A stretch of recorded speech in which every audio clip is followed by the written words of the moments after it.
Today, I'll be talking about how to study in general. I know that I made a video before this where I talked about studying certain subjects, but this time I'll be talking about my study methods, what I do for almost all subjects, and how you can change it to suit yourself. Because I know I am different from all of you, and maybe what I do will not be possible or may not be as effective for other people. And maybe I can suggest some things on how you can make it better for yourself. So here we go. Firstly, I am someone who prefers finishing things at once instead of doing Pomodoro timers where I study for 20 minutes and then I take a break. I prefer doing chapter by chapter and then taking breaks in between. So for my first tip, I do not like studying when I'm tired. So when I am tired, I do exercises. I know you may have heard this tip before for maths. People keep saying that you should do maths when you're tired, like at night, and that is true. I do that as well, and I owe my success in maths exams a lot to me doing it when I'm sleepy. But you can apply it to every other subject as well. When you study, it's better to study when you're active, so you're able to like speak out what you're saying, and you're able to remember it easier because active recall. However, there are just some times where you just feel so tired and you just don't feel like talking anymore. You just don't feel like speaking out, and you're not going to be able to study properly if you don't speak out. Personally speaking, especially for subjects like sejarah. I mean, sejarah, biology, physics, chemistry. Of course, I'm not going to be speaking out my maths lah, but you get what I'm saying. So let's say you don't want to study maths, but you want to study something else. What I would do is I would go to my Google Drive, link in the description, and look at one of the modules that I have, and then I will do those. If I don't do those, I will normally do either model papers or I will do Gerak Gempur. If you don't know what Gerak Gempur is, it's one of the study books. And the reason why I do Gerak Gempur exercises is because they are done according to chapter. And I do not like doing just model papers immediately because I want to go chapter by chapter and see where I am struggling and where I am okay at. And that's why I do Gerak Gempur as well as some modules. I will personally recommend Ticket to Victory as well as Marakasi. So you can look at the Google Drive. I have linked a Google Drive that I found in my Google Drive, and you can look at it and you can look at the group module section. All the modules are pretty good, but I personally use Ticket to Victory a lot, and I'm planning to use Marakasi as well. So that's why I recommend those two, except for Ticket to Victory Physics because that has a lot of issues, as I recognize myself. But yeah, I always do exercises, and maybe you prefer doing model papers only, but I prefer doing model questions. So you can also go to my Google Drive and you can explore it and see if you want to do module questions or module papers. If you prefer doing everything at once, then you should do module questions because you can become more familiarized with the questions that are more likely to come out. But if you are someone like me and you're scared and you want to do everything, then you should definitely do module questions such as the ones I recommended. And I also have another bio module which is in my Google Drive. It's in my recommended section. But yeah, and if you don't like doing things online, which I personally do not like sometimes, I would recommend, as I said, the Gerak Gempur book. And there's also other ones like the Practice SPM one, but I haven't really looked at that much. The reason why I chose Gerak Gempur is because there are not too many questions. So I'm able to, actually finish what I'm doing. Like I'm actually able to actually finish what I'm studying. And normally for physics, when I did physics, it took me half a day to finish everything. Like it took me 1 hour for each chapter, basically. For biology, it will take a little bit more, like 2 days. Or if you want to do 16-hour study challenge, then yeah, 1 day. But I'm able to do one chapter per hour. And if I split it, if I study like 8 hours a day, I can do everything in 3 days or less. If I study overtime or so or whatsoever. So that's why I recommend Gerak Gempur because there's not that much. And that's why I also recommend Ticket to Victory. But again, if you don't like writing according chapter to chapter because it's too time consuming, do model papers instead. For at first, you can look at the answers and then write them down, or you can just try to do it yourself and then look at the answers later. It's all up to you. As long as you just keep writing and writing and writing and make it stuck in your head. If you have any questions, ask your friends, ask your teachers, ask me if you want to, because I need help as well. If I don't know the answer, I'll ask my friends. Don't worry about that. So yeah, just keep writing.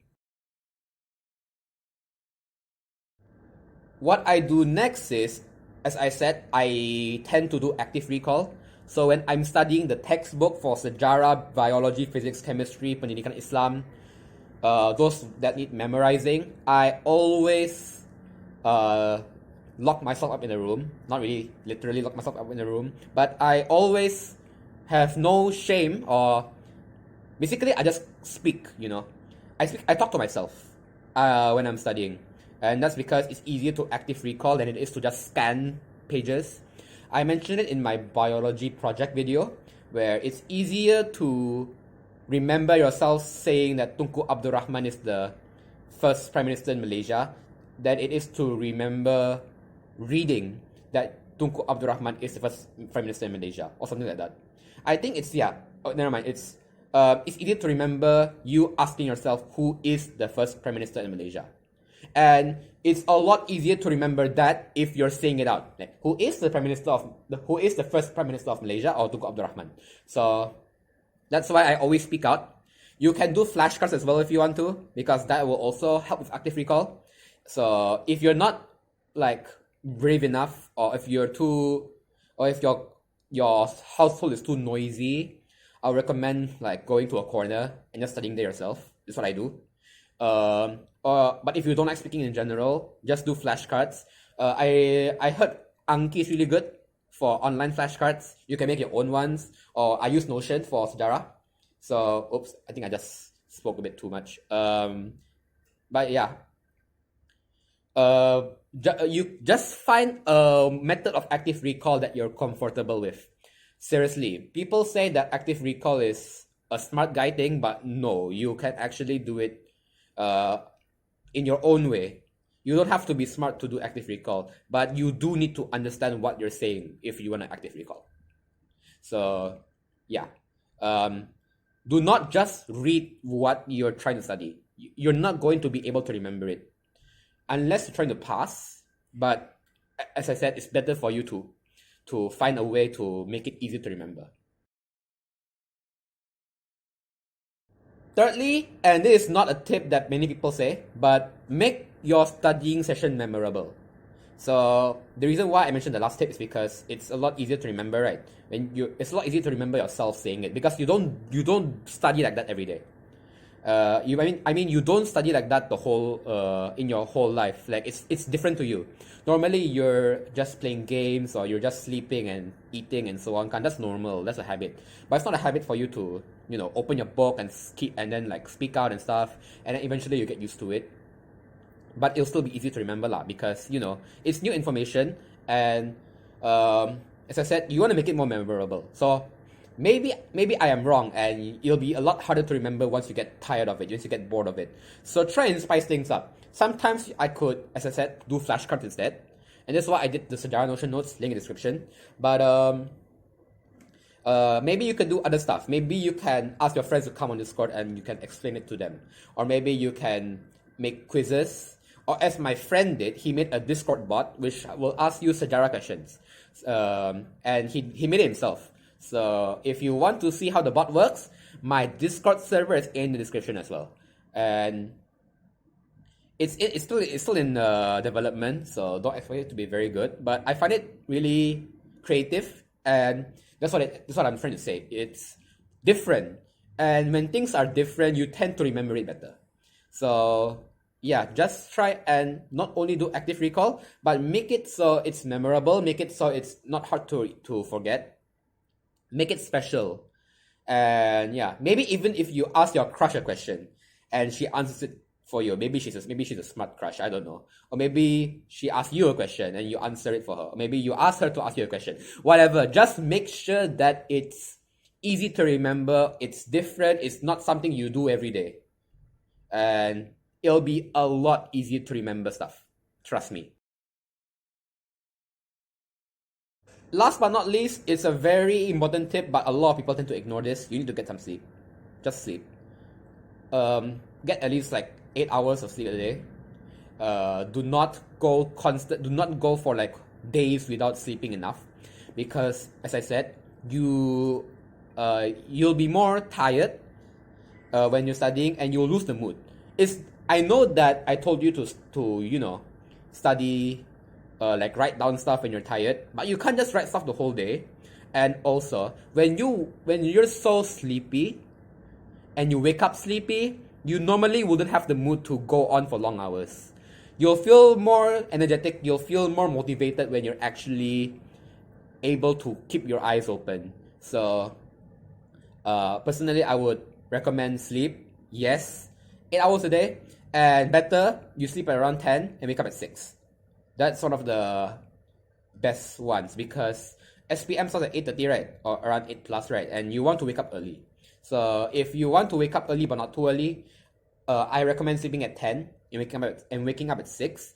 But I'm gonna try and sleep at 8 and wake up at 4, because when you wake up so early in the morning, it's so peaceful, and it really gets you in the groove to continue like doing your final revision and stuff, or maybe doing exercises, because you don't want to wake anybody up, right? So you can try and sleep earlier. Do not sleep too late. And yeah, 10 to 6 is a pretty good recommendation for me. Yeah. But again, it's all up to you. Just make sure you get enough sleep. Even if you sleep at 12 and wake up at 8, that's fine, because maybe you're used to that. Maybe you're okay with sleeping less hours. People have different sleep clocks, I guess you can say, like body clocks, I guess. I forgot what they're called, but personally, I need a lot of sleep, maybe even 9 hours sometimes. So that's why I sometimes sleep at 9. But all in all, you'll feel a lot better when you get enough sleep. And personally, if you want to sleep during the day, do not sleep after 12. Sleep at 10 and wake up at 12 o'clock or 1 p.m. Do not sleep after that, because normally, personally speaking, I get really, really, really dizzy if I sleep too late. And even in religion, I'm not supposed to be sleeping so late either. It's not good to be sleeping after 3. But yeah, also because if you sleep early in the morning, you'll be able to sleep on time at night. What I mean by that is, if let's say you wake up at 6 and you want to sleep at 11 to 1 o'clock, it's a lot easier to sleep at 10 p.m. that night than it is to sleep at 10 p.m. if you slept from 5 to 8. Because you'll just feel more you'll just feel sleepy faster.